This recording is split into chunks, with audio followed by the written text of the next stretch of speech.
A day in my life as a mom and content creator living in Laguna. Hi, hello, it's Mom Shali back again with another mini vlog.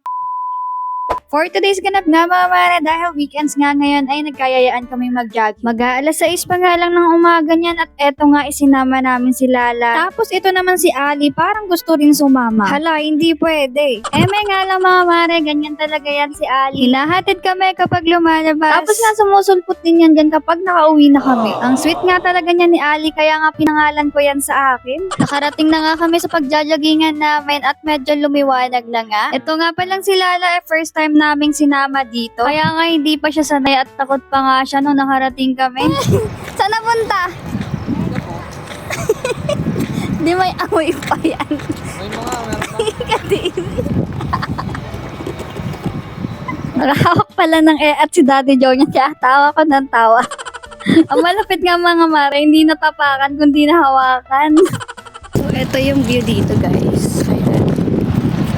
Punta kami ng petrol kasi wiwiwi kami.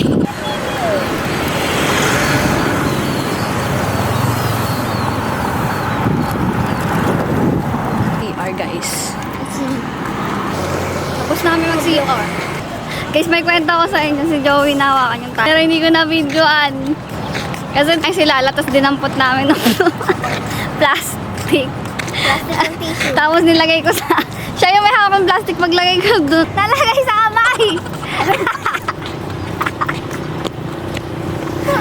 Tapos ang malupit nun, yung tissue ginamit ko kay Lala.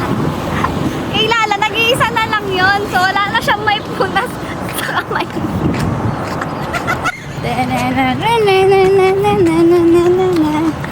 Boy, Sigma boy, Sigma boy, Sigma boy. Na-LSS na nga ako mga mare, kakapatugtog ng mga bata niyan sa bahay. Guys, silalubong niya si Lala. Yay! Tara.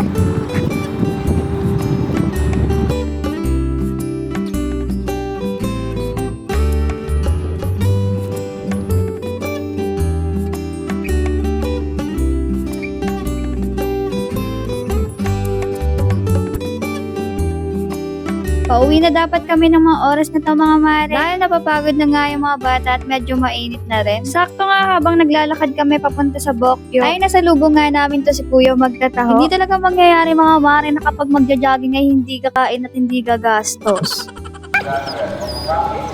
Inubos nga lang nila yan tapos umuwi na din kami. Ayan na nga muna mga mare for today's video. See you again on my next one. Bye! Magugas ka na kamay mo! Kasi